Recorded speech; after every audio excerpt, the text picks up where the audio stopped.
बेटा हम लोगों ने इस चैप्टर में सारे मेथड्स तो हो गए थे। लास्ट इलस्ट्रेशन शायद डिप्लीशन मेथड वाला क्वेश्चन किया था अपन ने। चले, होमवर्क में और कुछ दिया था क्या? दिया था आपको? कौन सा अरे वो तो तुमने क्लास में डिस्कस कर लिया था मेरे साथ, वो क्वेरी लीज वाला क्वेश्चन ना। ओके ओके, तो क्वेश्चन एक और होमवर्क में नोट कर लो पहले ही। इलस्ट्रेशन नंबर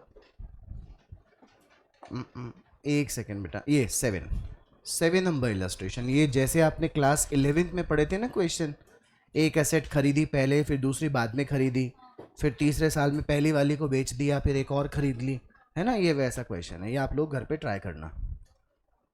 आप लोग आगे लिखो, सबसे पहले कॉपी में थ्योरी लिखेंगे, change in the method of depreciation. Change in the method of depreciation.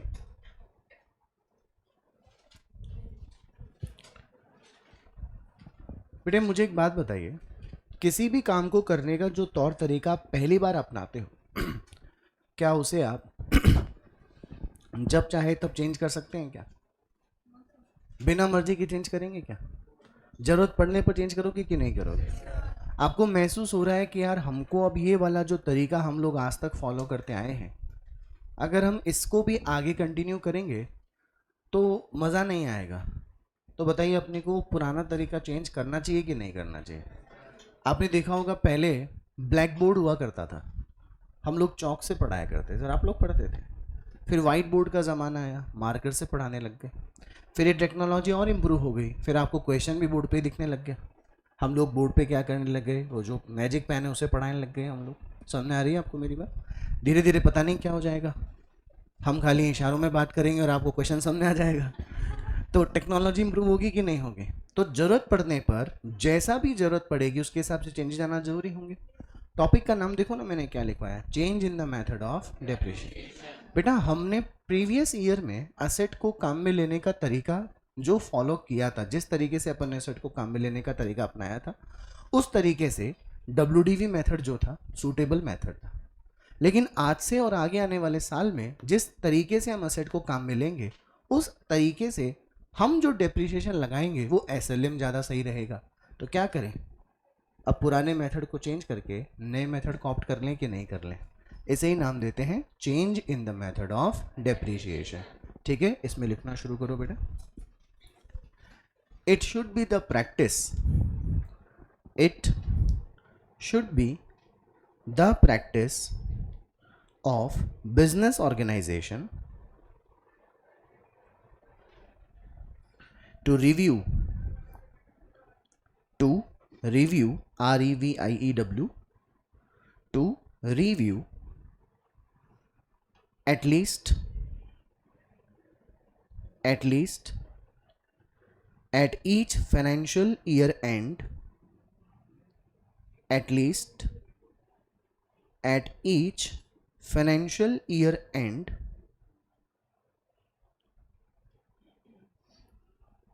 and financial year end लिख लिया आप लोगों ने, END, उसके बाद लिखिए एंड, AND वाला end. If there is a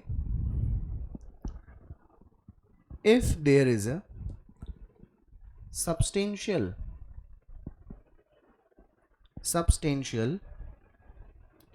change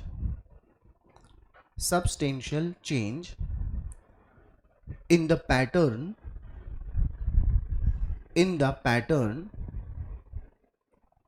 of utilizing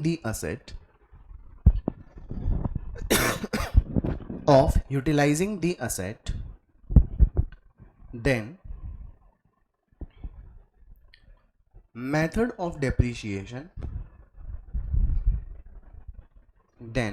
method of depreciation should also be changed. Then the method of depreciation should also be changed to reflect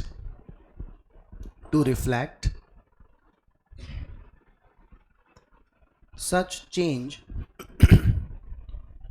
to reflect such change in utilizing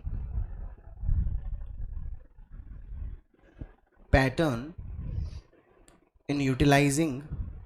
pattern of the asset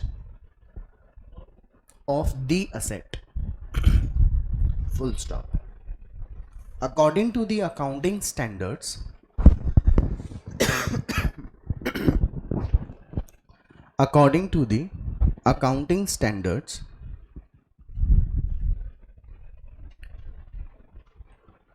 change in method of depreciation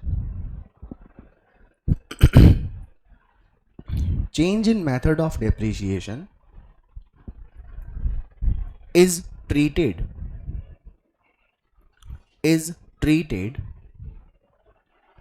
a change in accounting estimate, a change in accounting estimate, and it will affect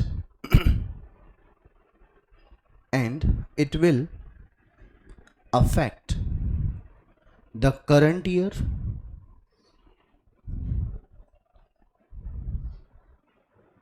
or both current year and future years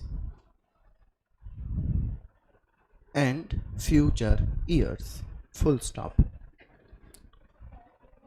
current year and both current year and future years. पहले बताइए, लिख लिया आप सबने? दो तीन मोटी मोटी बातें इस क्वेश्चन में। मैंने आपको ये कहा कि अगर मैं असेट को किसी पैटर्न में, जो भी मेरा असेट को काम में लेने का तौर तरीका था, अगर मैं जिस तरीके को पिछली बार अपनाया था, अगर उसी मैनर में असेट को इस साल भी काम में लूंगा, तो ऑब्वियस सी बात है, पिछले साल मैंने अगर WDV मेथड लगाया था, तो इस साल भी मुझे कौन सा मेथड ही लगाना चाहिए? WDV। उससे अगले साल भी मैंने वही पैटर्न में असेट को काम में लिया जिस पैटर्न में मैं पिछले 2 साल में ले रहा था या पिछले साल ले रहा था, तो मैं थर्ड ईयर में भी डेप्रिसिएशन कौन से मेथड से ही लगाऊंगा? हर साल में मेथड चेंज क्यों नहीं हुआ? क्योंकि आपने सेम पैटर्न में असेट को काम में लिया ना बेटा, बोलो प्लीज। लेकिन अगर आप फोर्थ ईयर में क्या कर रहे हैं, आपने एसेट को काम में लेने का पैटर्न क्या कर दिया? चेंज। तो आपको उस चेंज इन मेथड और चेंज इन पैटर्न को बुक्स में दिखाने के लिए अभी मेथड WDV ही रखना चाहिए या कोई दूसरा मेथड ले आना चाहिए? बात समझ में आ गई? फिर मैंने आपको लिखवाया, जब कभी भी change in method of depreciation होगा तो बेटा पहले तो इसे चेंज इन अकाउंटिंग पॉलिसी माना जाता था। क्या मानते थे इसे? Change in accounting policy. लेकिन बाद में अकाउंटिंग स्टैंडर्ड्स में चेंजेस हुए और उन्होंने ये कहा कि डेप्रिसिएशन कितना लगेगा, ये एक अकाउंटिंग एस्टिमेशन का काम है। किसका काम है? कितने रुपए का डेप्रिसिएशन लगाएं, एक एस्टिमेट ही तो हो रहा है बेटा। तो जब मेथड ऑफ डेप्रिसिएशन चेंज होगा तो उसे चेंज इन अकाउंटिंग पॉलिसी ना मानकर चेंज इन अकाउंटिंग एस्टिमेट मान लिया जाए। दूसरी बात, जब कभी भी चेंज इन अकाउंटिंग एस्टिमेट होगा तो पुराने के कंपैरिजन में करंट ईयर में वैल्यू ऑफ डेप्रिसिएशन या तो ज्यादा आएगी या फिर कम आएगी। बात समझ में आ गई? तो change in the method of depreciation का जो इफेक्ट आएगा, उसका इफेक्ट या तो करंट ईयर के प्रॉफिट पे पड़ेगा या फिर फ्यूचर ईयर के प्रॉफिट्स पे पड़ेगा। अगर आप किसी भी साल में method of charging depreciation change करते हो तो आपने पास्ट में पुराने मेथड से क्या किया था, क्या नहीं किया था, उस पर कोई फर्क नहीं पड़ेगा। फर्क अगर पड़ता है तो केवल करंट ईयर में या फिर उससे आगे आने वाले ईयर में, क्योंकि जो पास्ट का काम था वो तो हो चुका, अब उसमें किसी भी तरह के एडजस्टमेंट की कोई गुंजाइश नहीं है। बात समझ में आ गई बेटा? लास्ट लाइन को जरा अंडरलाइन कर लीजिए, करंट ईयर और both current year and future years लिखा है ना आपको मैंने। पहली बार जो करंट ईयर लिखवा है वहां से लेकर आखिरी लाइन जो आपने लिखी है वहां तक अंडरलाइन कर लीजिएगा। कर लिया बेटे? अब इसके पीछे का रीजन आपको समझ में आ जाएगा कि क्यों मैं अंडरलाइन करवा रहा हूं।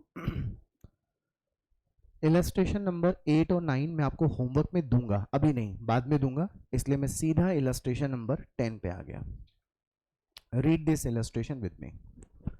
Messrs Anshul and company commenced business on which date बेटा? 1 January 2015 when they purchase plant and equipment for ₹7। तो आपको पहली एसेट कितने रुपए की दिखाई दी? कौन सी डेट को खरीदी थी?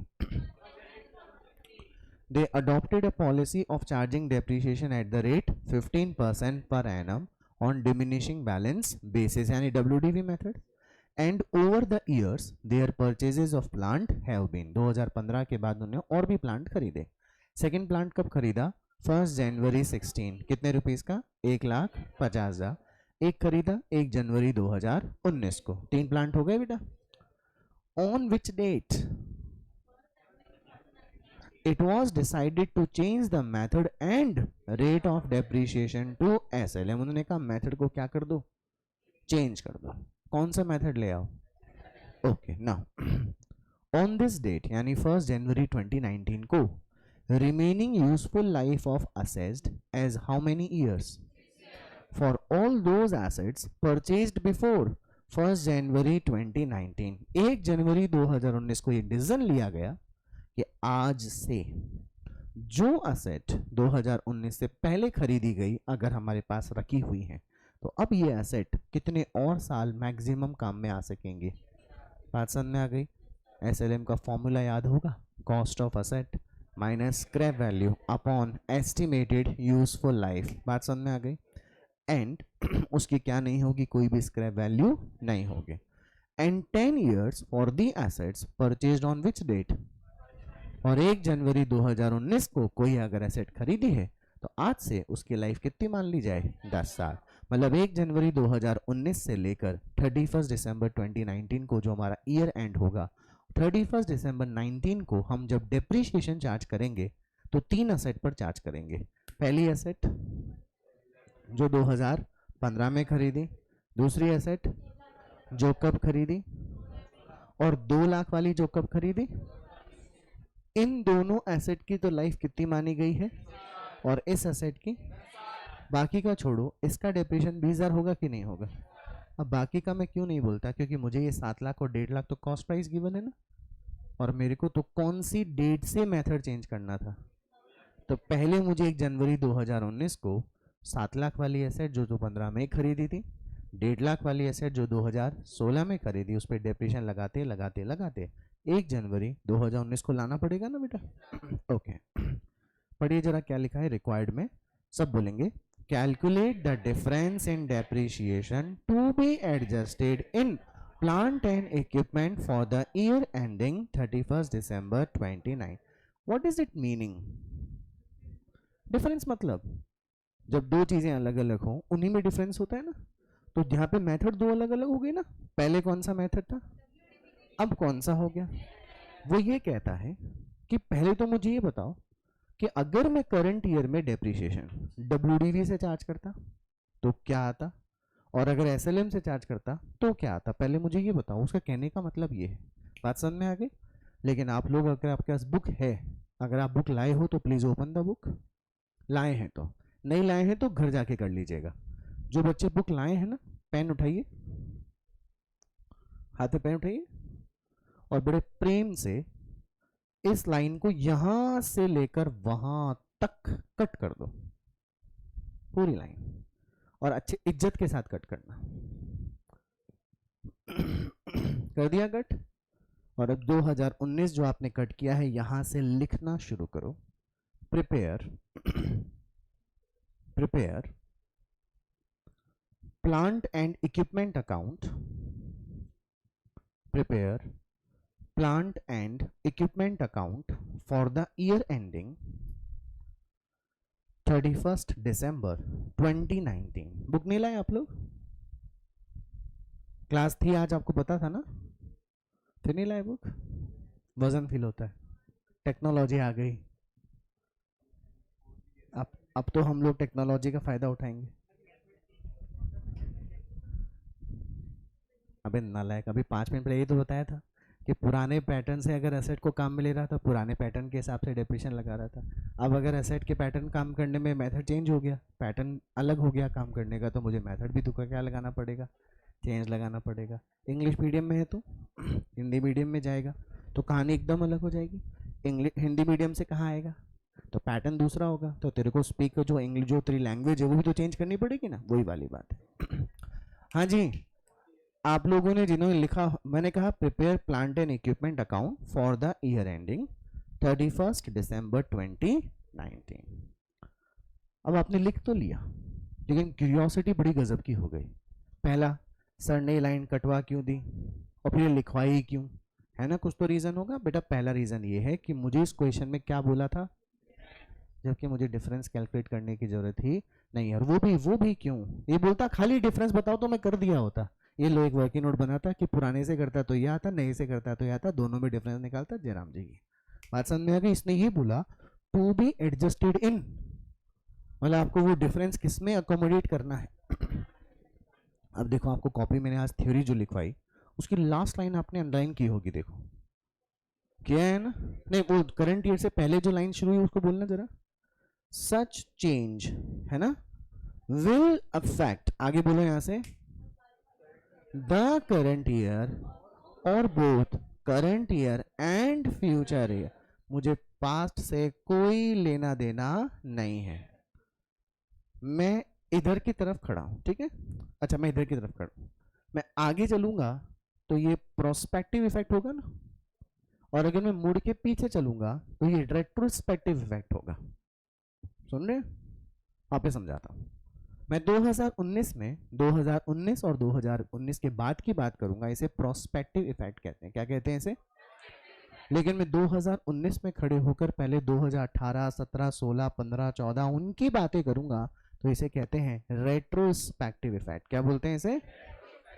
एक होता है प्रोस्पेक्टिव, फिर से बोलेंगे, एक होता है, एक होता है, ये कौन सा, ये कौन सा, ओके।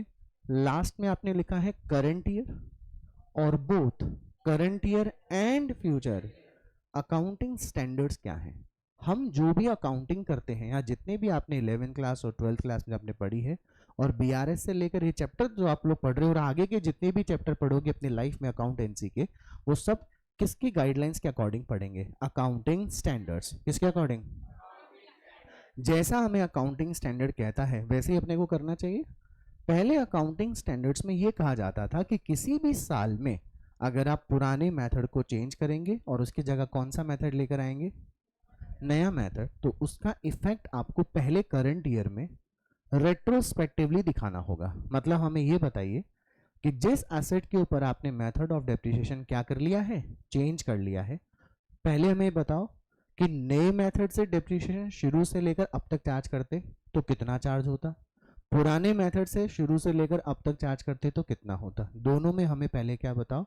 डिफरेंस, और उस डिफरेंस को किस में अकोमोडेट करो? एसेट अकाउंट में अकोमोडेट कीजिए। लेकिन बाद में ये कहानी क्या कर दी गई?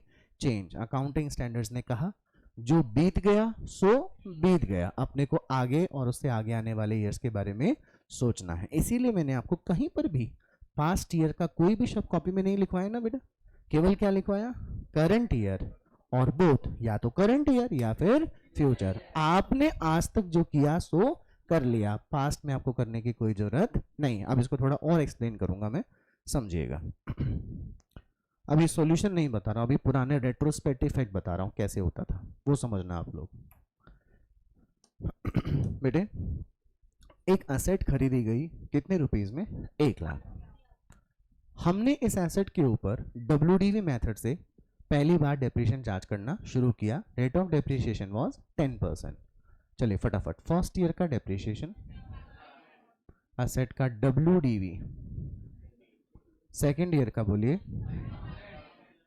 एसेट का WDV, थर्ड ईयर बोलिए 8100, WDV 72,900। ओके, कितने साल हो गए एसेट को डेप्रिसिएशन लगाते लगाते? अच्छा, ये है कौन सी एसेट? कोई भी एसेट जो अपन ने खरीदी, जो भी थी, प्लांट मशीनरी जो भी। अगर मैं पहले साल की बात करूं तो एसेट के डेबिट में 2 बैंक आया होगा, बाय डेप्रिसिएशन 10,000 आया होगा, by balance CD 90,000। Second year में 2 balance BD 90,000, by depreciation, by balance CD. Third year में to balance BD 81,000 by depreciation by balance ED. Now fourth year क्या आ रहा है, टू बैलेंस बीडी। फटाफट बोलिए, बात समझ में आ गई बेटा। अब हमने चौथे साल में ये तय किया कि हम फोर्थ ईयर में मेथड ऑफ डेप्रिसिएशन डब्ल्यूडीवी को हटाकर कौन सा ले आएंगे। तो अकाउंटिंग स्टैंडर्ड्स क्या कहते थे पहले, वो ये कहते थे जिस साल में भी आप मेथड क्या करेंगे, चेंज। पहले आप ये कीजिए कि अगर इसी नए मेथड से अगर एसेट को शुरू से लेकर डेप्रिशिएट करती होते तो सिचुएशन क्या होती, हम बताएंगे। एसेट अपन ने कितने में खरीदी थी, अब मैं डब्ल्यूडीवी की जगह लेकर आ गया बेटा एसएलएम। चलिए फर्स्ट ईयर का डेप्रिसिएशन, डब्ल्यूडीवी कितनी की रह गई, सेकेंड ईयर डब्ल्यूडीवी और फिर से 10। मतलब अगर मैं शुरू से ही क्या कर रहा होता तो एसेट की वैल्यू जो टू बैलेंस बीडी 72,900 आ रही है वो एक्चुअली कितनी आई होती, बात समझ में आ गई। अब आप देखिए एसेट की वैल्यू में कितने रुपए का डिफरेंस आ रहा है। डब्ल्यूडीवी में एसेट की वैल्यू ज़्यादा है, एसएलएम में एसेट की वैल्यू कम है, यानी मैंने एसएलएम में डिप्रिसिएशन ज़्यादा लगाया होता इन कंपैरिजन टू द। चलिए 10,000 प्लस 9,000 19,000 हो गया, 19,000 प्लस 8,100, क्या मैंने 27,100 रुपए का डिप्रिसिएशन कौन से मेथड में लगाया होगा। आई बेटे बात समझ। अच्छा अगर मैं शुरू से क्या करता 10 10 10 30,000 का टोटल डेप्रिसिएशन लगा होता, मैंने डेप्रिसिएशन कम लगा रखा है कि ज़्यादा, अरे अरे कम लगा रखा है जबकि लगना कितना चाहिए था, क्या मैंने 2,900 रुपए का डेप्रिसिएशन कम लगा रखा है। 30,000 लगना चाहिए था, लगाया कितना 27,100, 2,900 कम लगा रखा है ना। जितना डेप्रिसिएशन कम लगाते हैं उतना असेट का वैल्यू ज़्यादा आता है।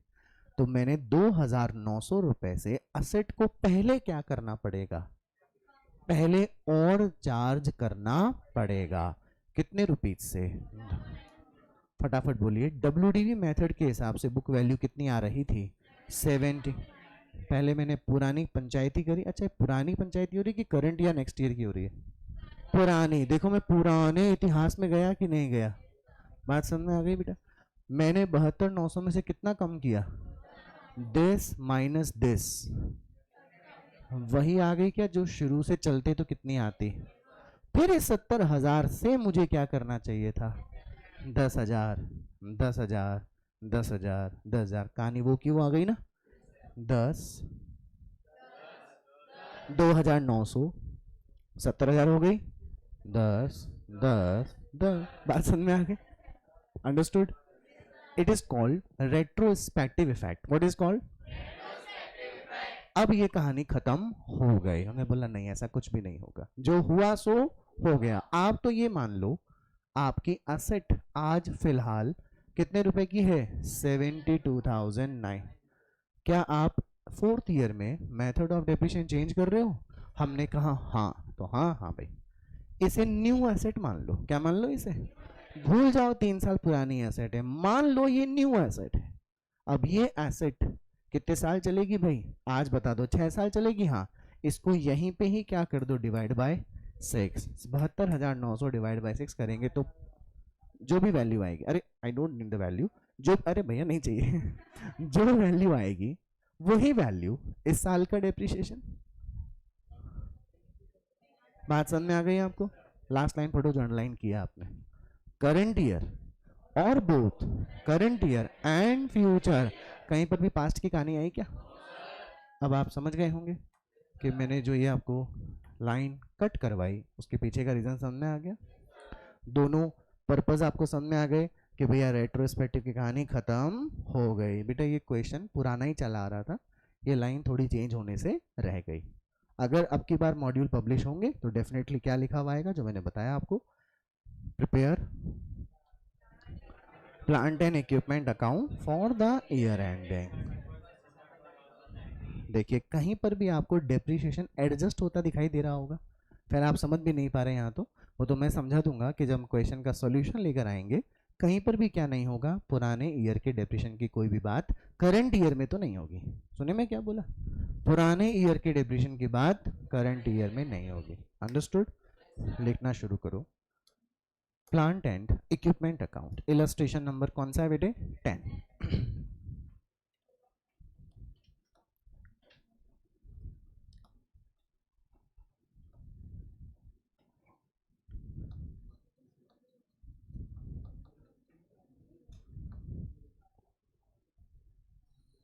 कौन से साल से शुरू होगा ये अकाउंट?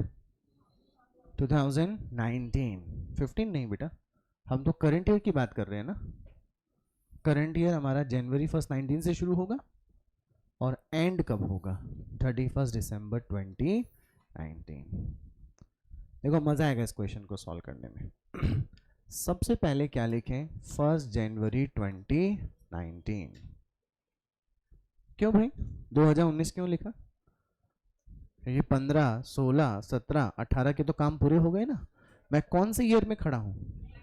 तो मुझे शुरुआत भी 2019 से करनी है। अच्छा, टू बैंक लिखूं या पहले टू बैलेंस बीडी लिखूं?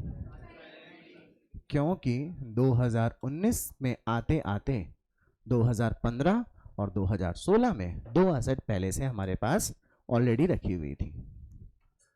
अब मुझे इस क्वेश्चन में क्या ये टू बैलेंस बीडी का WDV कहीं पर भी क्वेश्चन में गिवन था क्या? 7 लाख रुपए कौन सी प्राइस थी? Cost price. 1.5 लाख कौन सी प्राइस थी? Cost price. मतलब कि मुझे तो क्या चाहिए? WDV। लिखिए वर्किंग नोट नंबर 1।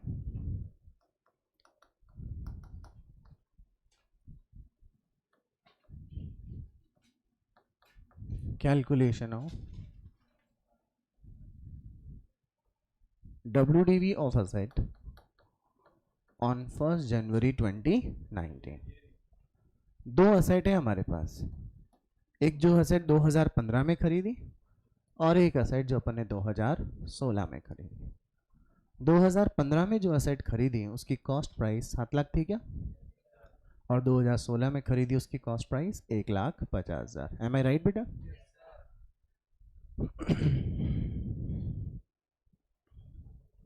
सबसे पहले डेप्रीशिएशन कौन से साल का लगेगा?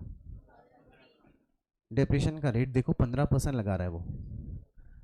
7 लाख का 15%। नहीं बेटा, 1,05,000। क्या असेट की 1 साल बाद डेप्रीशिएशन चार्ज करने के बाद वैल्यू 5,95,000 रह गई?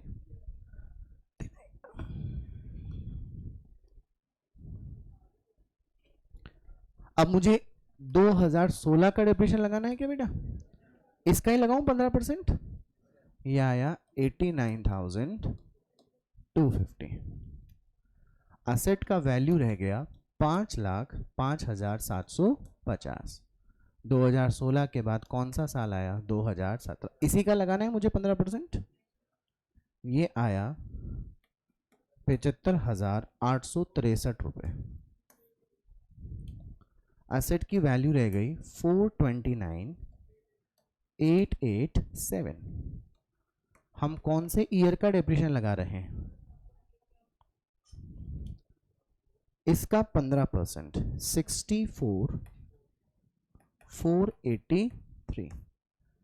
असेट की वैल्यू आ गई 3,65,404 रुपए। यानी कि 2015, 16, 17, 18 4 साल का डेप्रिसिएशन लग चुका। मैं 2019 का क्यों नहीं लगाया? क्योंकि 2019 में तो WDV नहीं लगेगा, SLM। Are you all clear? अब कौन सी वाली एसेट की बात होगी? 2016 में जो एसेट खरीदी, कितने में खरीदी? पहले 2016 का डेप्रिसिएशन लगेगा, इसका 15% आया 22,500, 1,27,500। अब हमें 2017 का डेप्रिसिएशन लगाना है, इसका 15%, 19,125, 1,08,375। ये हो गया 2017 का डेप्रिसिएशन लगने के बाद। एक आखिरी साल कौन सा? इसका कितना परसेंट? 15%। क्या ये 16,256 आया बेटा? असेट की वैल्यू रह गई 92,119 रुपीज।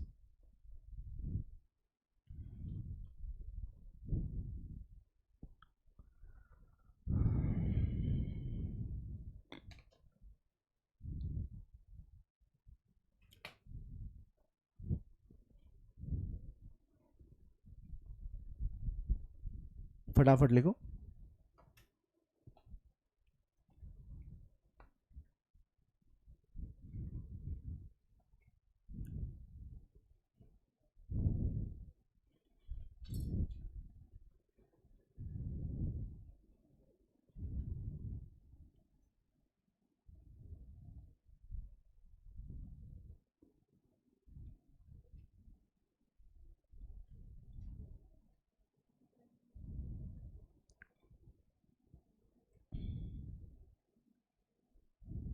लिख लिया सबने?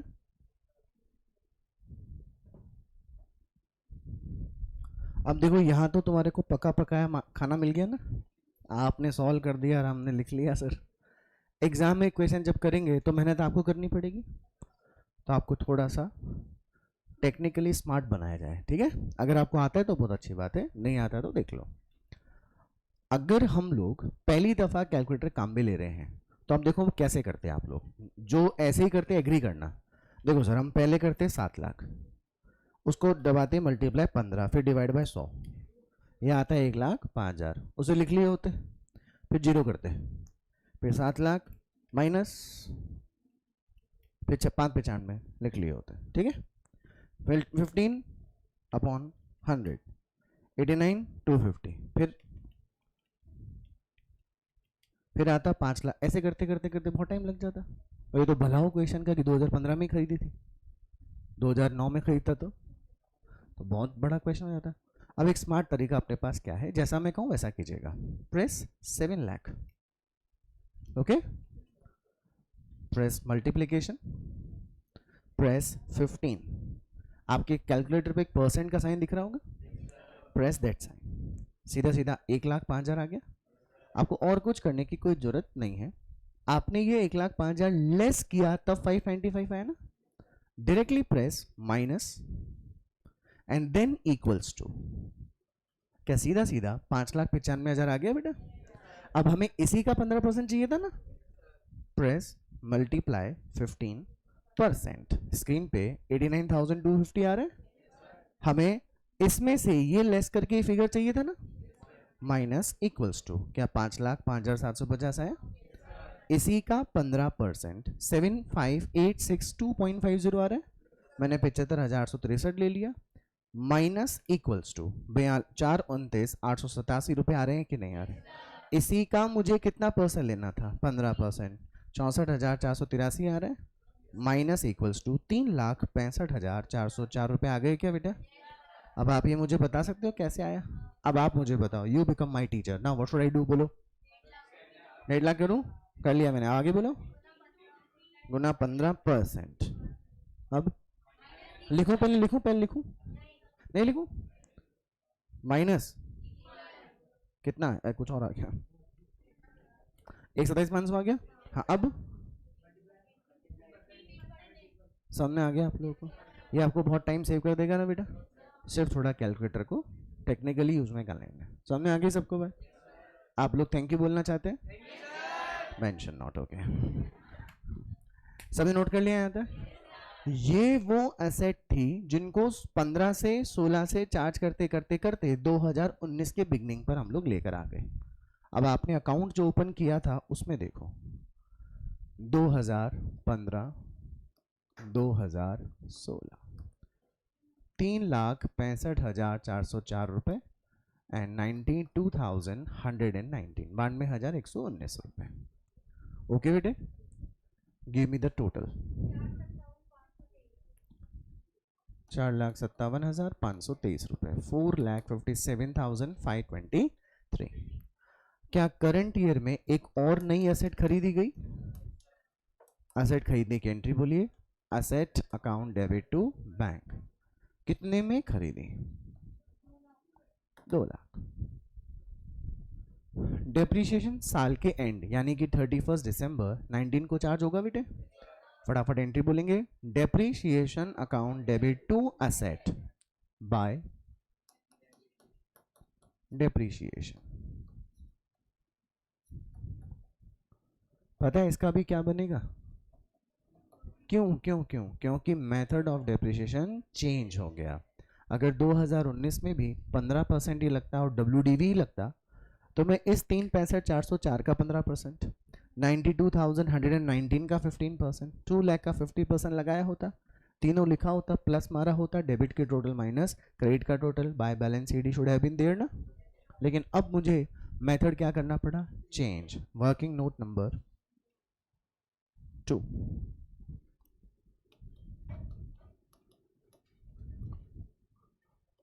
calculation of depreciation on 31st December 2019। सबसे पहले for the assets purchased before, अलग अलग दिखाना पड़ेगा मुझे, before 1st January 2019। ऐसा क्यों लिखना पड़ रहा है? क्योंकि इस डेट से पहले जो असेट खरीदी उनकी लाइफ, और इस दिन खरीदी उसकी लाइफ अलग दिखाना पड़ेगा। सबसे पहले जो असेट अपन ने कब खरीदी थी? 15 में। 2015 में जो असेट खरीदी उसकी डेप्रिसिएशन लगाते लगाते लगाते 4 साल बाद क्या उसकी वैल्यू 365,404 रह गई? 2016 में जो असेट खरीदी उसकी वैल्यू 92,119 वैल्यू रह गई। इसे डिवाइड किससे कर दिया जाए? इससे किससे डिवाइड कर दें? 6। बोलिए 60,900, इधर 15,353। बात समझ में आ गई बेटा? ये तो कौन सी एसेट का डेप्रिसिएशन हो गया? Purchased before 1st January 2019। और अब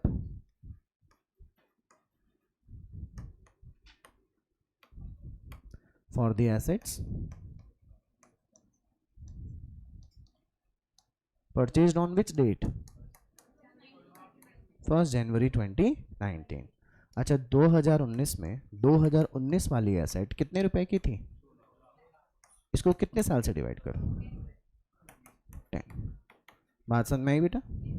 तो मुझे this plus this plus this,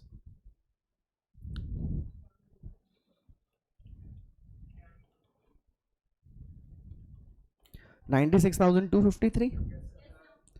depreciation charge करने की आपने एंट्री बोली थी, depreciation account debit to asset 96,253। Reference में आपने क्या नंबर दे दिया है?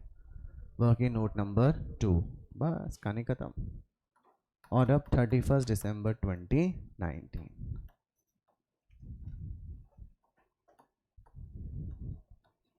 Bye balance CD। डेबिट के टोटल में से क्रेडिट का टोटल, फटाफट फिर से बोलना। 14 कैसे आएगा बेटा? 2 लाख की तो एक ही अकेली एसेट है। 561270। कैलकुलेटर सभी के लिए बात बोल रहा हूं बेटे, किसी स्पेशल बच्चे के लिए नहीं है, सभी के लिए बोल रहा हूं। कैलकुलेटर को सही तरीके से यूज करना आपकी फर्स्ट प्रायोरिटी होनी चाहिए। समझ रहे हैं ना? यहाँ पे तो आपकी गलती मैंने पकड़ ली कि ये फिगर नहीं आएगा। एग्जाम में तो जो आपने कैलकुलेटर फिगर निकाला है ना, वो आपकी नज़रों में सही होगा कि नहीं होगा? इसलिए 2-3 बार घर पे बैठकर प्रैक्टिस किया करो कैलकुलेटर की। ये टोटल कितना हो जाएगा? 657,523। इधर भी 657,523। एम आई क्लियर बेटा? ये लो।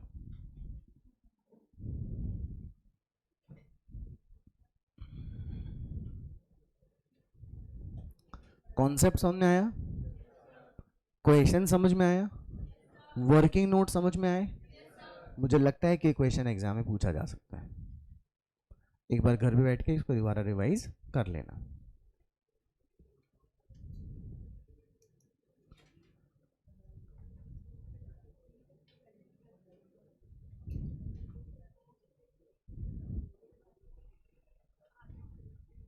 क्या बेटे? नहीं, हाँ लिख सकते हैं, लेकिन ये भी चलेगा, थोड़ा ईयर वाइज चलेंगे तो भी चलेगा। पूरा नहीं किया, कोई बात नहीं, ये कर लिया बेटा, ये वाला, दिस वन कर लो।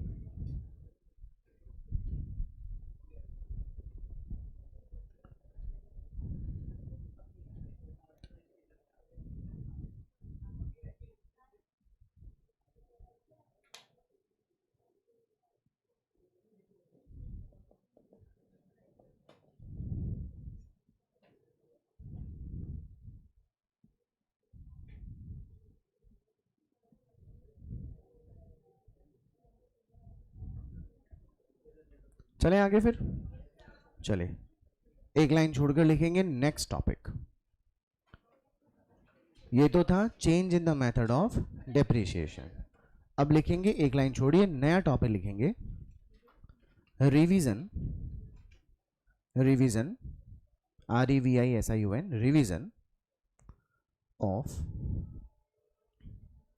The estimated, revision of the estimated useful life of asset।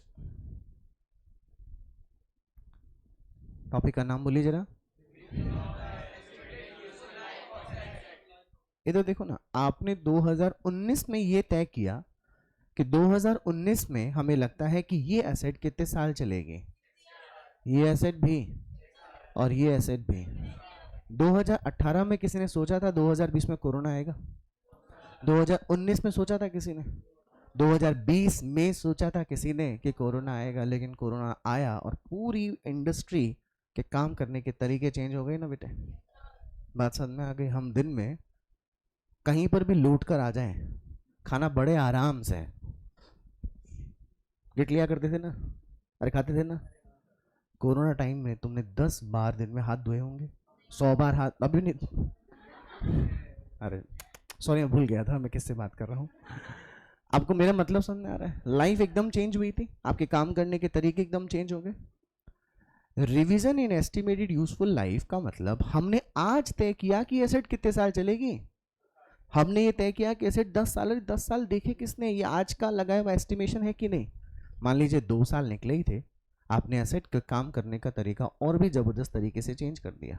अब जो मेथड आपने अपनाया था पहले, उसमें एसेट कितने साल चल रही थी?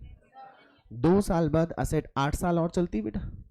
लेकिन आपने तीसरे साल में एसेट का काम करने का पैटर्न इतना जबरदस्त चेंज कर दिया कि 8 साल छोड़िए, ये एसेट पूरे ढंग से 4 साल भी नहीं चल सकती। तो अभी भी आप डिप्रिसिएशन क्या रिमेनिंग 8 ईयर्स का लगाएंगे कि 4 साल का लगा? समझ गए? बहुत इजी एग्जांपल देता हूँ बेटा, बहुत टिपिकल तो नहीं दूंगा, आपके बहुत ऊपर चला जाएगा, इसलिए नॉर्मल देता हूँ, क्योंकि आप लोग ऐसे एग्जाम्पल सुने नहीं थे, नॉर्मल दे रहा हूँ। I bought a car and I started driving the car on the roads of Jaipur city. तो जयपुर में सड़कें कैसी भी है लेकिन ठीक ठाक है, हम चला लेते हैं, थोड़ा सा मोजी मोजी आती है, गाड़ी जाते हैं, खड्डे वगैरह आते हैं। तो ये कार मैं 10 साल की अजम्पशन लेके चला रहा हूँ कि इस जगह पे इस एरिया में चलाऊंगा तो ये 10 साल मेरे को सर्विसेज दे देंगे। 3 साल पूरे हो गए, एसेट का रिमेनिंग यूजफुल लाइफ कितना बचा होगा? अगर मैं 4th ईयर में भी इसी जगह पे गाड़ी चलाऊं तो मेरा जो एस्टिमेशन है वो 7 ईयर का सही है ना बेटे? कुछ ऐसा हो और I had to visit to my village, और मुझे वहीं रहना भी पड़ गया, मैं गांव गया और वहीं मुझे रहना भी पड़ गया साहब। अब वही कार अगर मैं गांव की सड़कों पे चलाऊं और अगर सड़कों में थोड़ी सी क्वालिटी में डिफरेंस आएगा तो जो गाड़ी के बॉडी पार्ट्स जितने ज़्यादा जयपुर में घिस रहे थे उसके कंपैरिजन में वहाँ पे ज़्यादा या कम जो भी है चेंज आएगा कि नहीं आएगा? मान लीजिए सड़क बहुत ही खतरनाक है, बहुत ही खतरनाक, तो क्या 7 साल चल पाएगी? सर मुझे लगता है 4 साल चलेगी। तो जो बची हुई एसेट की वैल्यू थी उसको मैं 7 ईयर से डिवाइड करूँ कि 4 ईयर? 7 से करूँगा तो गलत होगा ना, 4 से करूँगा तो ऑलमोस्ट ठीक होगा ना। अच्छा ये कहानी चेंज भी तो हो सकती थी। पहले I was driving the car in village, अब मैं कहाँ आ गया, तो वहां पे चला रहा था, यूजफुल लाइफ 4 साल दिख रही थी, अब मैं कहाँ पे आ गया, तो गाड़ी ज़्यादा स्मूथ तरीके से चलेगी, 4 नहीं, कितने चल सकती है, 8 साल, तो मैं 4 से डिवाइड करूँ कि 8 से, 4 से करूँगा तो गलत होगा ना। बात समझ आ गई, यही मेरा टॉपिक है, इसमें लिखना शुरू करो। This should be the practice, this should be the practice of business organization, this should be the practice of business organization to review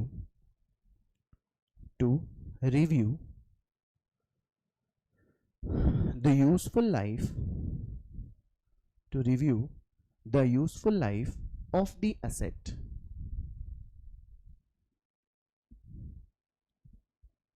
at the end of each financial year, at the end of each financial year, and if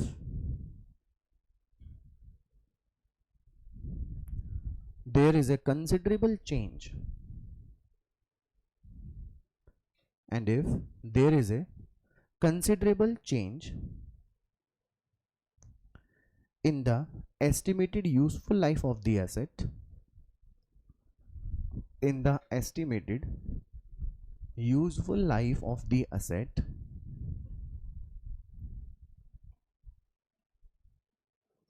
then depreciation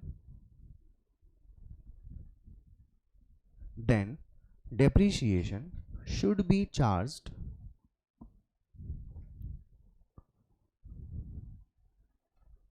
on the asset considering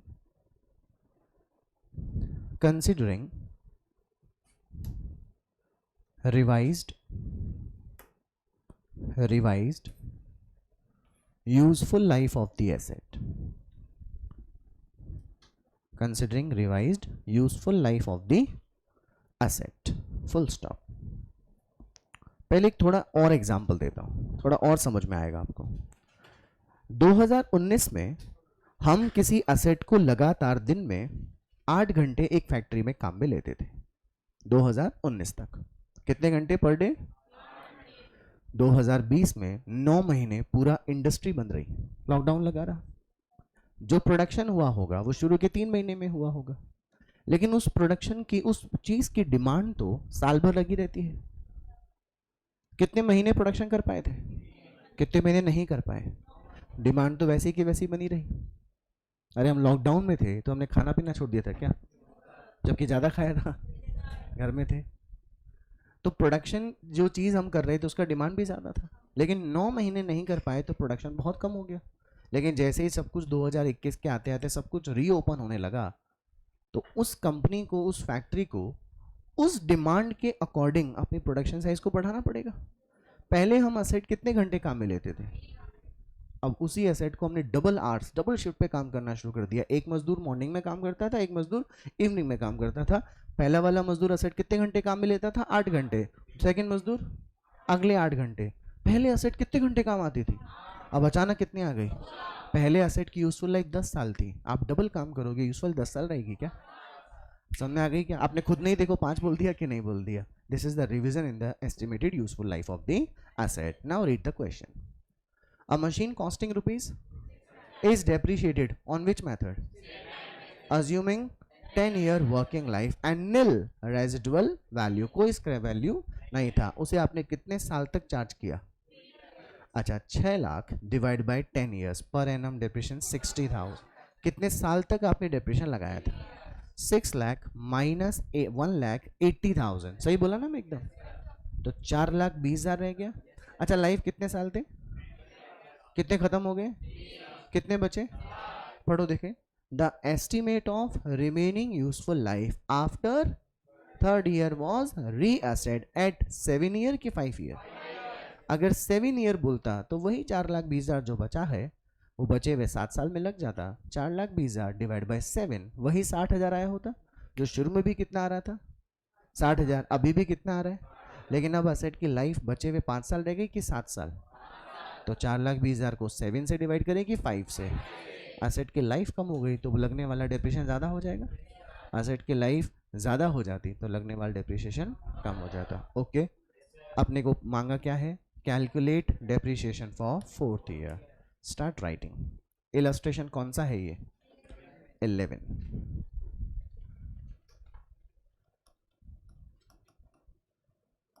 लिखिए, calculation of depreciation in 4th year. अच्छा, चौथे साल में depreciation पुराने के comparison में change हो के आएगा, क्योंकि पुराने 3 साल में लाइफ 10 साल मान के कर रहे थे। 3 साल बाद जो लाइफ 7 साल बचनी चाहिए थी वो कितनी रह गई, केवल 5 साल। लिखो पहले, डेप्रिसिएशन पर एनम। एसेट का वैल्यू था 6 lakh, scrap value 0, useful life 10। क्या अब तक हर साल लगने वाला डेप्रिसिएशन 60,000 आ गया।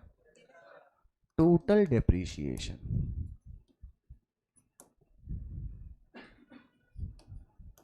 अप टू 3 ईयर्स, 60,000 1 साल का है, तो क्या 3 साल का 1,80,000 होगा।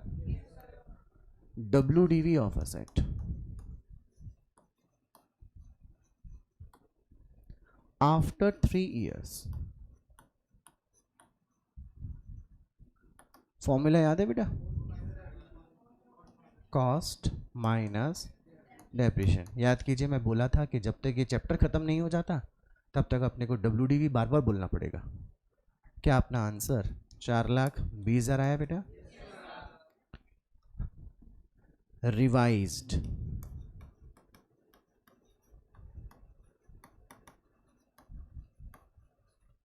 Estimated useful life is how many years, 5 year. अच्छा, ये लाइन लिखने से ही सॉल्यूशन आएगा ना। अगर मैं नहीं लिखता तो बस 4,20,000 को बाकी बचे हुए 7 साल से डिवाइड कर देता, वही आंसर आता 60,000। लेकिन अब डेप्रिसिएशन इन विच ईयर,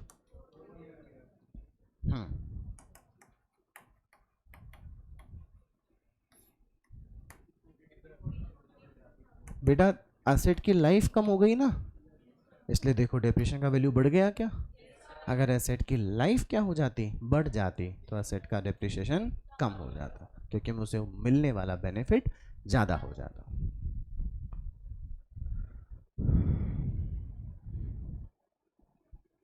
कैसा लगा इलस्ट्रेशन, इजी है। एग्जाम में अगर आया तो 4 मार्क्स का आएगा,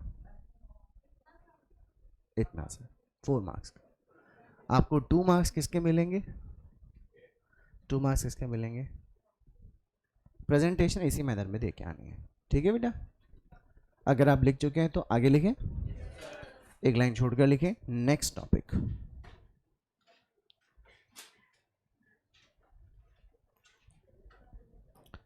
नेक्स्ट टॉपिक लिखो फटाफट, रीवैल्यूएशन ऑफ असेट। पहली बार आपने रिवैल्यूएशन 12th क्लास पार्टनरशिप में पढ़ा था बेटा। आप एक रिवैल्यूएशन अकाउंट ओपन करते थे, कौन से चैप्टर में किया था आपने, पार्टनरशिप के हर एक चैप्टर में जहां जहां एसेट की वैल्यू क्या हो रही थी, चेंज, वहां वहां आपने रिवैल्यूएशन किया था ना। लिखो इसमें भी थियोरी पहले, रिवैल्यूएशन ऑफ असेट में, इसमें लिखेंगे बेटा। वापस से वही लैंग्वेज आएगी इसमें भी। It should be the practice, it should be the practice of business organization to revalue the asset, to revalue the asset at the end of its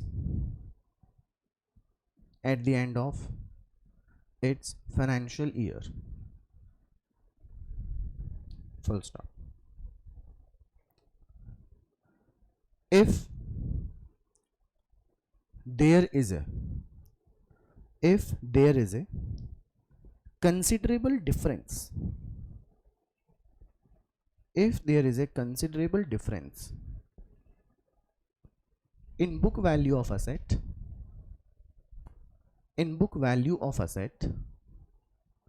and fair value of asset,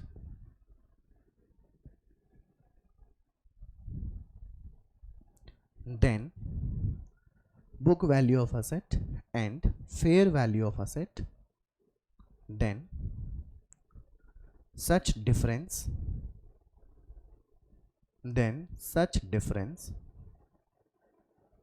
should be properly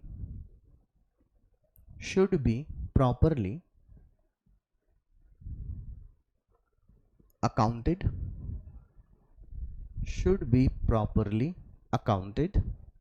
and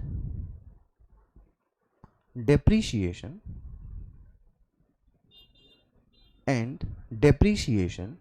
should be charged,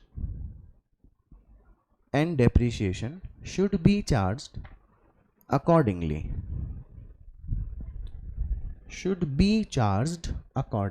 Full stop. Okay बेटा, देखो illustration number 11 किया था, अब वैसा ही question एक कौन सा है, इलस्ट्रेशन नंबर 12. बोलना शुरू करो. अ machine of cost rupees 12 lakh is depreciated straight line assuming कितना year, 10 year working life and zero residual value for how many years, 3 years. At the end of third year, 3 साल निकल जाने के बाद the machine was revalued upward by ₹60. 3 साल बाद हमारी asset की बुक वैल्यू रही होगी, हमने उसका मार्केट में क्या करवाया, वैल्यूएशन. पता चला कि जो बुक वैल्यू है उससे ज़्यादा हमको मार्केट में वैल्यू मिलने को तैयार है. कितने रुपए से ज़्यादा, 60,000. And the remaining useful life of asset भी रीअसेस की गई. कितने साल बाद, कितने साल थी, कितने साल निकल चुके, तो बचना कितना चाहिए, लेकिन हमने उसका भी रीअसेसमेंट किया तो कितने साल निकले. ओके बेटा, calculate depreciation for 4th year. है ना आसान क्वेश्चन ये भी, फटाफट. Illustration number 12.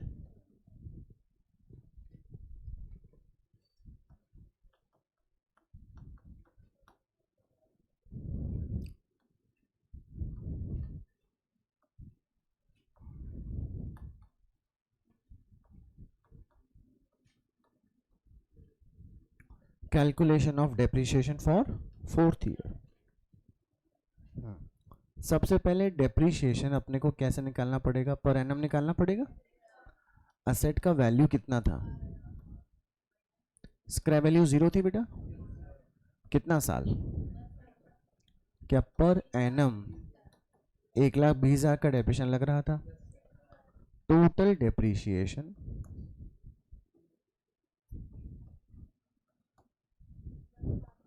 up to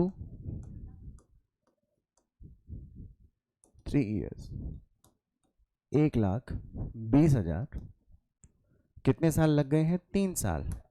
तो क्या ये टोटल डेप्रिसिएशन 3,60,000 बनकर आया बेटा, पक्का. Now WDV of asset after 3 years. Formula बोलिए, फॉर्मूला कॉस्ट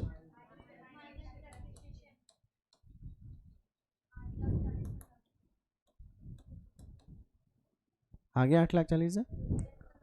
अब यहां पर मुझे क्या करना पड़ेगा, ऐड करना पड़ेगा, क्योंकि मार्केट में इसकी कीमत 60,000 से ज्यादा है, तो अपने को एसेट की वैल्यू को बढ़ाना पड़ेगा. पढ़े थे ना आप रिवैल्यूएशन. ऐड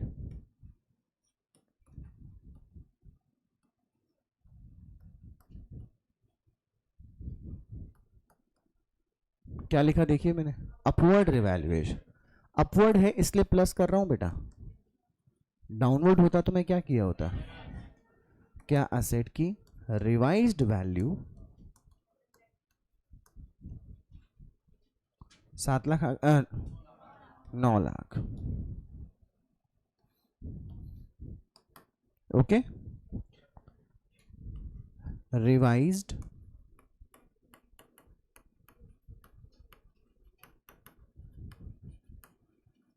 एस्टिमेटेड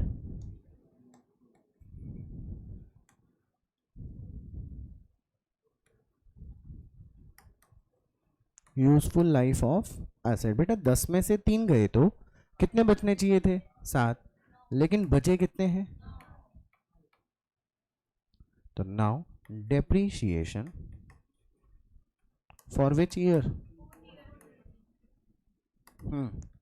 क्या 9 लाख को 9 से डिवाइड कर दें?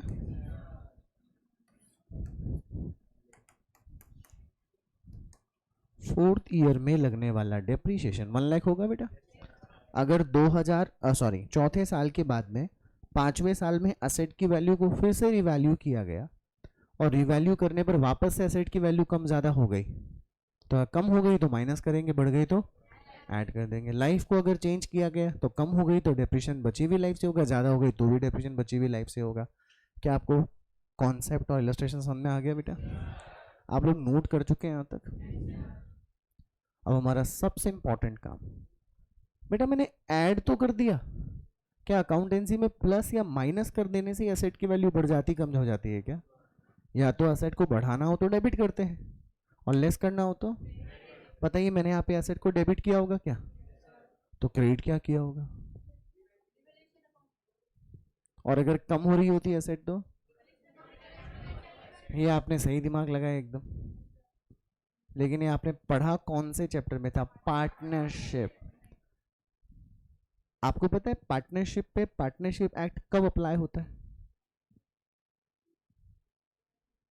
कब अप्लाई होता है? जब पार्टनरशिप डीड नहीं होती है ना, है ना? In the absence of partnership did the provisions of Indian partnership act 1932 applies. मतलब अगर पार्टनरशिप डीड है ना तो एक्ट की जरूरत, और नहीं है तो एक्ट की जरूरत है। सपोज पार्टनरशिप डीड है, क्या एक्ट की जरूरत पड़ेगी? सोचिए, एक्ट की जरूरत ही नहीं है क्योंकि पार्टनरशिप डीड है। क्योंकि वो पार्टनरशिप डीड किन लोगों ने मिलकर बनाई है? उन पार्टनर्स ने जिनका पैसा बिजनेस में, they are the decision taker, they are the manager of their businesses. अगर फॉर्म डूबती है तो उनके कारणों से डूबती है, फॉर्म अगर अच्छा कमाती है तो उनके एफर्ट से कमाती है। बात समझ में आ गई? इसलिए एक्ट का लेना देना फिलहाल उनसे नहीं है। लेकिन एक कंपनी के बारे में सोचिए, गाड़ी का ओनर मैं हूं, चलाने वाले ड्राइवर ये हैं, ये गाड़ी ढंग से चलाएंगे तो मेरी कार सेफ रहेगी ना, मेरी कैपिटल मेरी पूंजी सेफ रहेगी कि नहीं रहेगी? और अगर ये गलत तरीके से चलाएंगे, ये अगर गलत तरीके से चलाएंगे, कार का एक्सीडेंट हो जाएगा तो मेरी गाड़ी का नुकसान मुझे झेलना होगा कि नहीं झेलना होगा? कंपनी, वो एक एग्जाम्पल जो मैं दिया, कंपनी में पैसा लगाने वाले शेयर होल्डर्स होते हैं ना, पूंजी लगी होती है शेयर होल्डर्स की। मैं रिलायंस इंडस्ट्री का शेयर होल्डर हूँ, चाहे पास एक ही शेयर हो, बट मैं उस कंपनी का ओनर हुआ कि नहीं हुआ? आईटीसी का नाम सुना होगा, मेरे पास उस कंपनी का एक ही शेयर है but I am the owner of ITC. HDFC bank का नाम सुना होगा। तो मैं इस इंडिया में जितनी भी कंपनी, उन सभी कंपनी के शेयर खरीद सकता हूँ ना, तो मैं ओनर हो गया। Share holder is the owner of the company. तो बीइंग द ओनर मैं यहाँ क्या कर रहा हूँ? मुझे तो मुंबई जाना चाहिए था। आईटीसी का तो हेड ऑफिस मुंबई में, रिलायंस का हेड ऑफिस कहाँ है? तो मेरे को तो अंबानी साहब के बाजू में चेयर लगा के बातचीत करनी चाहिए थी। मैं यहाँ पढ़ा क्यों रहा हूँ? क्योंकि मेरी वहाँ जरूरत नहीं है, because I am the single share holder. मेरे से बड़े बड़े लोगों के पास शेयर्स हैं कि नहीं है? वो कंपनी के डायरेक्टर्स को अपॉइंट करते हैं कि नहीं करते हैं? डायरेक्टर्स वो हो गए ड्राइवर, शेयर होल्डर्स की हो गई कार। समझ आ गई आपको? फॉर्म में पूंजी कैपिटल किसने लगाई? ओ शेयर होल्डर्स ने, ओनर ने। और उस कैपिटल को काम में लेकर प्रॉफिट कमाने का काम किसका है? पका? इसलिए कंपनीज के ऊपर क्या अप्लाई होता है? Companies act. डायरेक्टर्स को कंपनीज एक्ट के नियम कायदे को ध्यान में रखकर क्या करने होते हैं? अपने कामकाज करने होते हैं। अकाउंटिंग या फाइनेंशियल रिपोर्टिंग करनी पड़ती है। तो आपने पार्टनरशिप में तो क्या पढ़ा था? रिवैल्यूएशन। यहाँ पर भी आप रिवैल्यूएशन नाम तो सुनेंगे, लेकिन सिंगल रिवैल्यूएशन अकाउंट नहीं होगा। जो होगा वो मैं आपको समझाते जाऊंगा। लिखो जो आपने टॉपिक लिखा है इसके नीचे एक लाइन छोड़कर, accounting treatment accounting treatment in case of revaluation of asset. बेटे वाटर बोतल आपकी है क्या? झूठी थोड़ी है। कौन सी नहीं है? कोई भी, हाँ झूठी पक्का नहीं है ना? ओके चलिए जी, लिखो accounting treatment of revaluation of asset. इसमें सबसे पहले फर्स्ट लाइन में लिखिए ऐसे, number 1, for the asset revalued first time, for the asset revalued for the first time.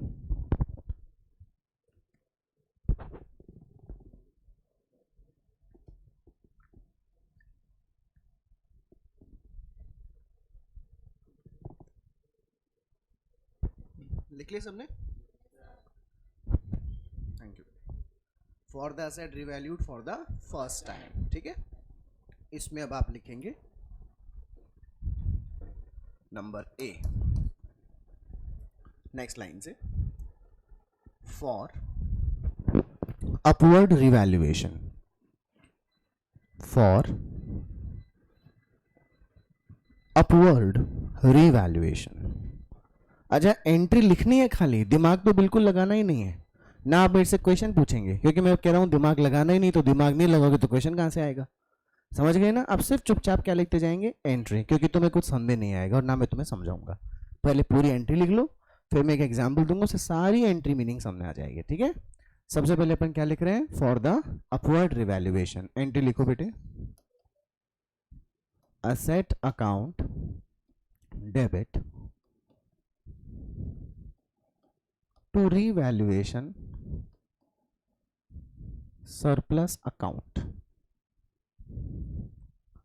asset account debit to revaluation surplus account। लिख लिया? नंबर बी लिखो, for downward revaluation, for downward revaluation. अच्छा आप लोग बताइए क्या एंट्री होनी चाहिए? सही दिमाग लगाया तूने। लेकिन अभी लिखिए profit and loss account debit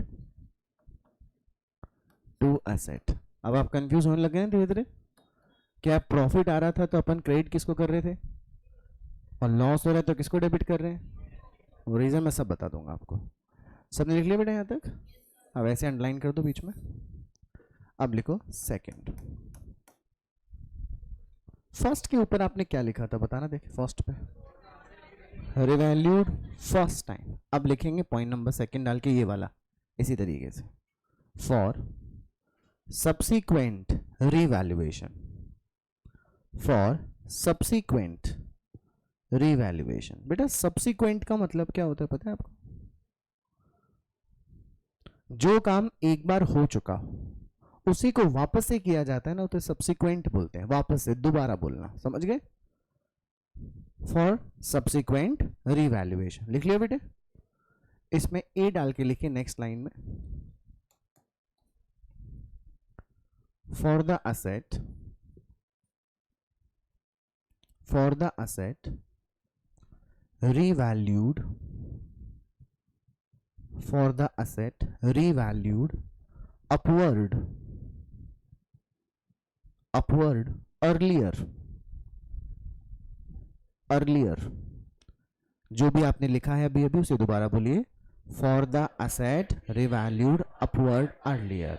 अब इसमें नंबर 1 डाल के लिखें, for upward revaluation, for upward revaluation। लिख लिया? एंट्री लिखो, asset account debit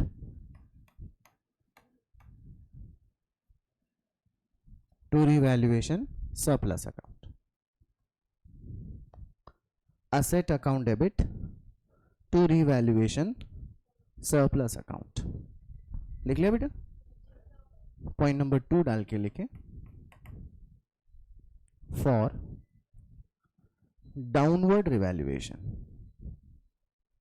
for downward revaluation. लिख लिया आपने ये, इसमें लिखिए revaluation surplus account debit,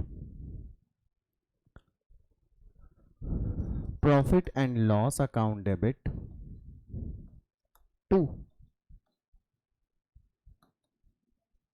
asset account. Okay बेटा, आपने देखिए सबसे पहले सेकंड लिखा होगा, इसके आगे आपने लिखा for subsequent revaluation, copy check करो। फिर आपने ए में क्या लिखा, for the asset revalued upward earlier. अब आपने ये बाकी एंट्री लिख ली। अब आप एक लाइन छोड़कर लिखेंगे बी। बी ए में आपने क्या लिखा था, for the asset revalued upward earlier. अब लिखेंगे for the asset, for the asset revalued, बोलिए क्या बोलने वाला हूं मैं अब, डाउनवर्ड। बस for the asset revalued downward earlier. ठीक है बेटे, इसमें लिखिए number 1 for upward revaluation, for upward revaluation. लिख लिया बेटा, एंट्री लिखो। एंट्री लिखेंगे asset account debit to profit and loss account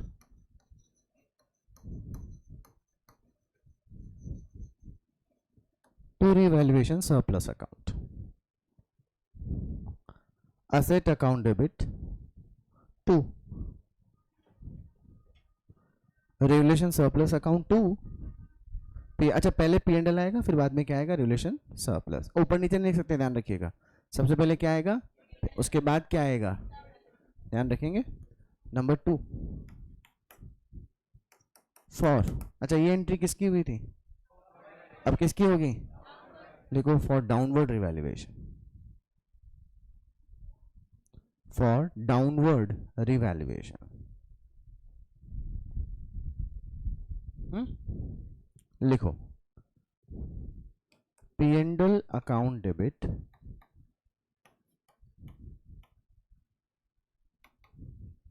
to asset account.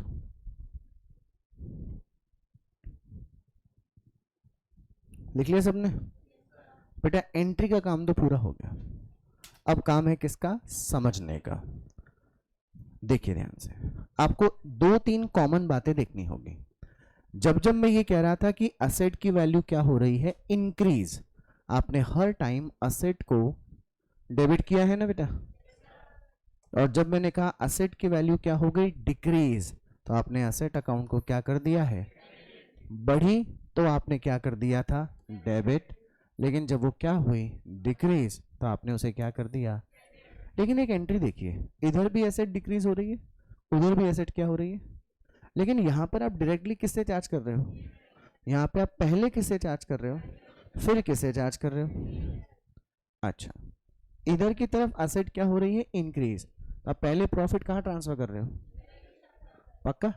इधर भी एसेट क्या हो रही थी, डिक्रीज, इधर इंक्रीज, इधर भी आपने क्या ट्रांसफर कर दिया, asset account debit to revaluation. लेकिन जब इधर की तरफ असेट क्या हुई, इंक्रीज, तो आप पहले रिवैल्यूएशन सरप्लस के बजाय कहाँ गए, पी एंड एल। कुछ तो रीजन होगा ना, पक्का।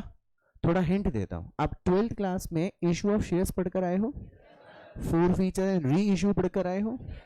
4 फीचर अकाउंट में बैलेंस क्रिएट होता है, जब उन्हीं फॉरफिटेड शेयर्स को जब मार्केट में क्या करते हैं, री इशू, तो डिस्काउंट का लॉस होता होगा। हम वो डिस्काउंट का लॉस जब एंट्री पास करते हैं शेयर को डिस्काउंट पे इशू करने पे। अच्छा, पहले 4 फीचर की एंट्री बोलता हूँ, just to make you easy, है ना, कि इजी हो जाए आप लोगों के लिए। Share capital debit, to calls in arrear, to share forfeiture. क्या फोरफीचर अकाउंट क्रिएट हो गया? जब इन्हीं फोरफिटेड शेयर्स को हालांकि इस एग्जाम्पल का इससे डायरेक्टली कोई लेना देना नहीं है, बस थोड़ा हिंट दे रहा हूं। इन्हीं शेयर्स को जब डिस्काउंट पे इशू करते हो तो bank account debit discount on issue of shares करते हो क्या? फोरफीचर, क्योंकि नुकसान है ना ये फोरफीचर। ये नुकसान आपने किससे पूरा किया? क्योंकि पहले प्रॉफिट कहाँ गया था, तो नुकसान भी किससे आएगा? ठीक है ना। अब आपको ये एग्जाम्पल कैसे काम आएगा वो आपको सामने आ जाएगा। ध्यान से देखो, सबसे पहले आपने कॉपी में सबसे पहला हेडिंग नंबर 1 लिखा है क्या? एक ऐसी एसेट का रिवैल्यूएशन किया जा रहा है जो कि लाइफ में पहली बार क्या हुई है? रीवैल्यू हुई, पहली बार लाइफ में रीवैल्यू हुई है। अब या तो एसेट की वैल्यू क्या होगी, इशारे समझिए, या तो एसेट की वैल्यू या एसेट की वैल्यू। अगर एसेट की वैल्यू क्या हो रही है, क्या ये हमारे को प्रॉफिट हो रहा है? प्रॉफिट हमने P&L में ट्रांसफर करने की बजाय कहाँ ट्रांसफर किया? एंट्री बोलिए, asset account debit to revaluation surplus. लेकिन इसी एसेट जिसका कि पहली बार लाइफ में रिवैल्यूएशन हुआ, उसकी वैल्यू अगर क्या हो गई, लॉस हो गया। एंट्री बोलिए, P&L account debit to asset. Sir profit हो रहा था तो P&L में क्रेडिट नहीं कर रहे थे, लेकिन लॉस हो रहा था तो P&L में क्या कर रहे थे? डेबिट। दो वर्ड बोलता हूँ, कंजर्वेटिज्म, प्रूडेंस। कुछ याद आ रहा है? कंजर्वेटिज्म और दोनों का मतलब एक ही होता है। कंजर्वेटिव अप्रोच होने का मतलब क्या? मैंने फर्स्ट क्लास ब्रेकफास्ट कर लिया है, मैं घर से मेरा टिफिन लेकर आया हूँ, समझ में आ रही है? मैंने शाम को ही गाड़ी में डीजल फुल करवा लिया है, मुझे आज कहीं जाने का कोई प्लान नहीं है, मैं इंस्टीट्यूट आया हूँ, इंस्टीट्यूट से वापस मेरे घर चला जाऊँगा। लेकिन मैं जब घर से बाहर निकला, मुझे अचानक याद आया कि मैं कुछ पैसे लाना भूल गया। मैं वापस घर में गया, पहले 1000-2000 जेब में डाले और फिर मैं अपने इंस्टीट्यूट आया हूँ। आपने समझा? मैं फुल ब्रेकफास्ट करके निकला, मेरा पेट भरा हुआ है, मुझे रास्ते में खाने की कोई ज़रूरत नहीं है। मैं मेरा क्या लेकर आया हूँ? लंच। मुझे लंच मंगाने की ज़रूरत नहीं है, गाड़ी में फुल डीजल में भरा के चला हूँ। फिर भी मैं सीढ़ियों से उतरा हुआ वापस ऊपर गया, पैसे लिए और वापस आया। क्यों? कुछ हो गया तो, कहीं जरूरत पड़ गई तो, गाड़ी पंक्चर हो गई तो। नेगेटिव सोच रहा हूँ कि नहीं सोच रहा हूँ? मैं मेरी approach negative approach, conservative approach लेके चल रहा हूँ ना। प्रूडेंस या कंजर्वेटिव अप्रोच हमसे क्या कहता है, फटाफट बोलिए। All anticipated expenses and losses should be immediately accounted for.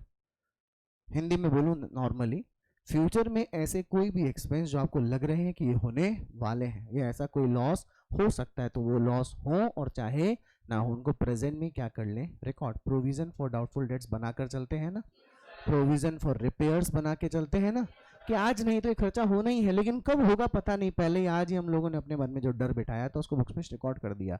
Provision for doubtful debts. बात समझ में आ गई?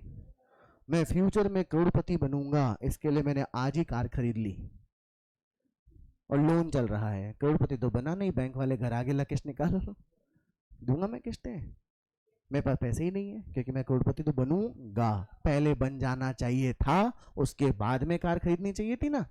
दिमाग लगाओ। एसेट की वैल्यू बढ़ी है तो एसेट की वैल्यू बढ़ने से प्रॉफिट हुआ ना, लेकिन क्या इस एसेट को मैं बेच दिया हूं क्या? मेरी 1 लाख की है, अभी वो 8,40,000 की जो एसेट थी, इसकी मार्केट में वैल्यू कितने की है? तो मेरे को 60,000 का प्रॉफिट हुआ ना। क्या मैं इस 9 लाख में बेच रहा हूं क्या एसेट को?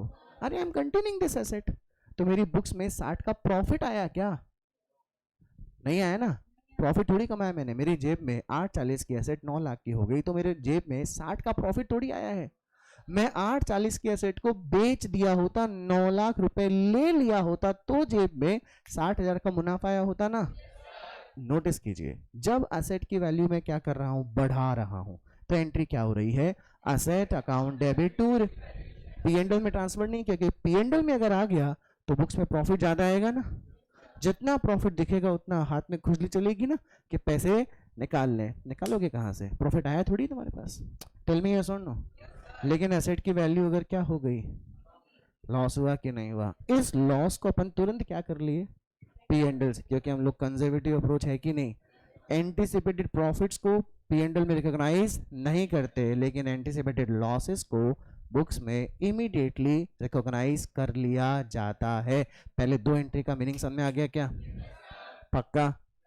नेक्स्ट, अब नंबर सेकंड में देखो अपन ने क्या लिखा था, कॉपी में देखो, फॉर सब्सिक, दोबारा बोलो, फॉर सब्सिक्वेंट रिवैल्यूएशन। सब्सिक्वेंट मतलब इसी एसेट का वापस से क्या किया जाए कभी।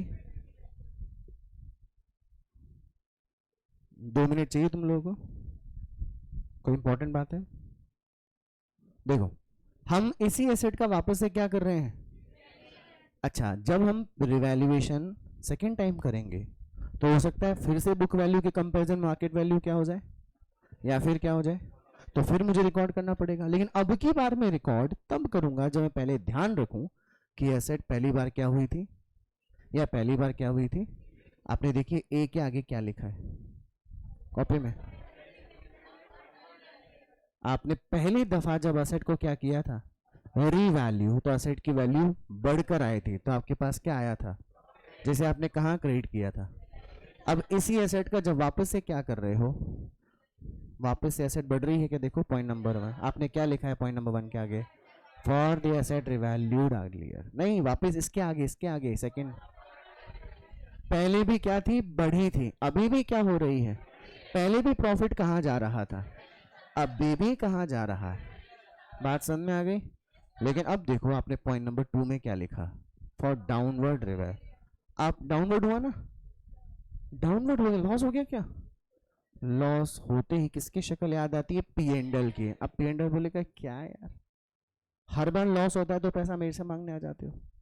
पहली बार तुम्हें क्या हुआ था, प्रॉफिट, पहली बार क्या हुआ था, तो साला तुमने प्रॉफिट दिया किसको था, और अब तुम्हें क्या हो गया, तो यार डायरेक्टली लॉस का पैसा मुझसे थोड़ी चार्ज करोगे। पहले प्रॉफिट तुमने कौन से अकाउंट में ट्रांसफर किया था, तो जब तक तुम उतना लॉस रिवॉल्यूशन सरप्लस से नहीं ले लेते मेरे पास आने की जरूरत नहीं है। इसलिए देखो मैंने एसेट की वैल्यू को कम होने पर जो नुकसान हुआ वो आपकी बात डायरेक्टली पी&एल टू एसेट नहीं किया, क्या किया, पहले नुकसान किससे चार्ज किया, पहले रिवैल्यूएशन सरप्लस क्या था, क्रेडिट था ना बेटे।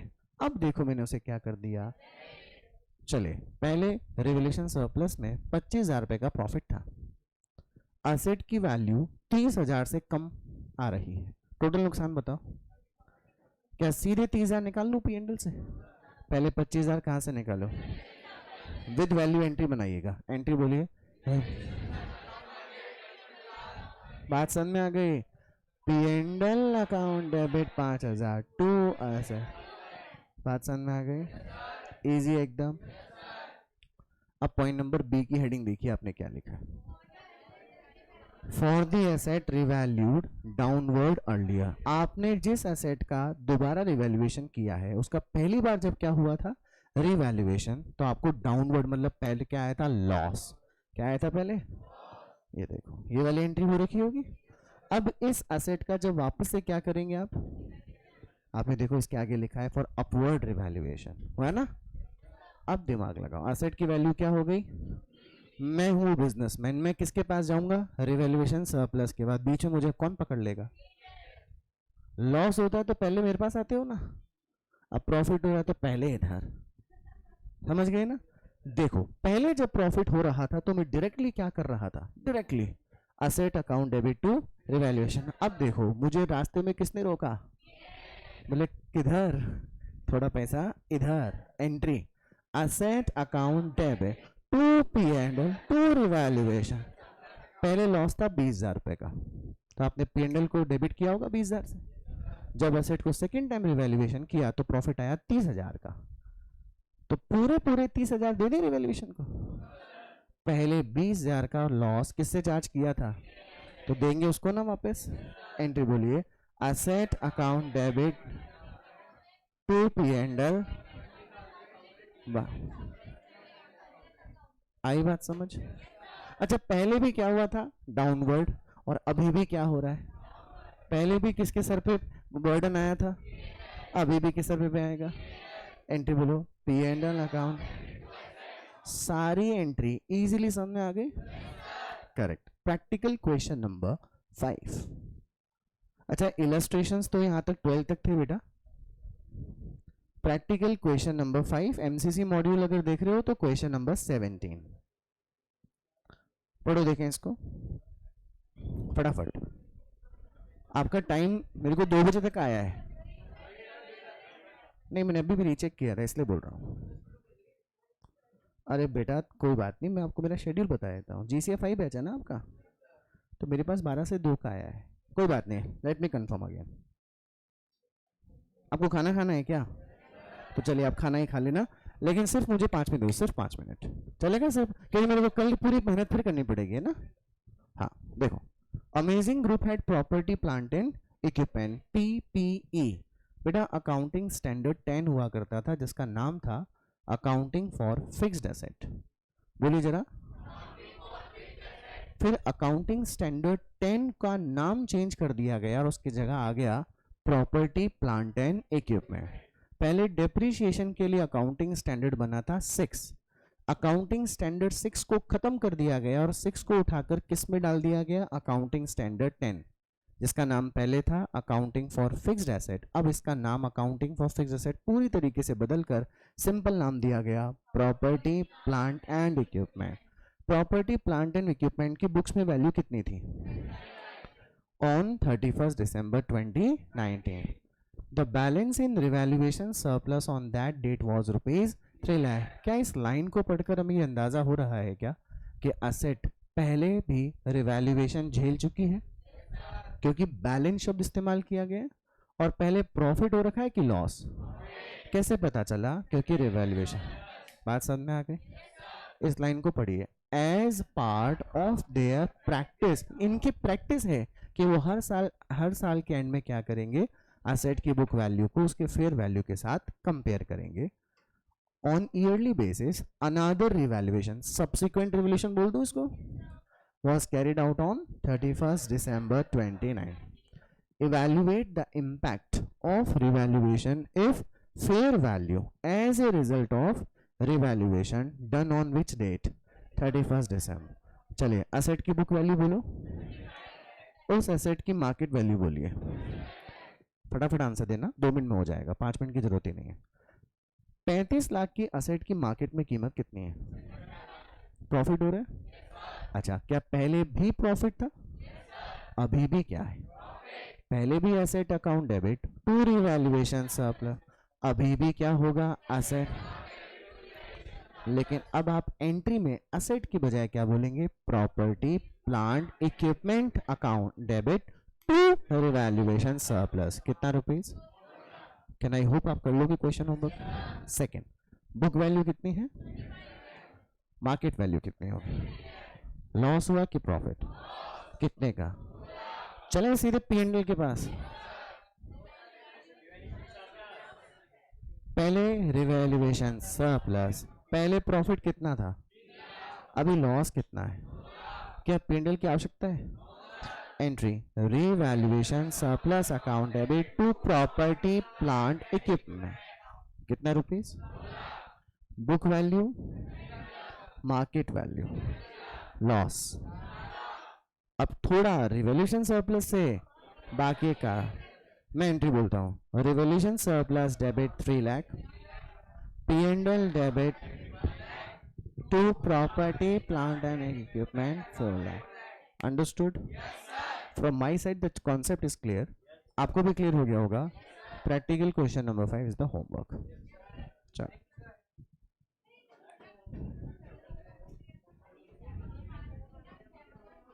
ले लिया ना? फर्स्ट में तो ले लिया, फर्स्ट में तो लिया था।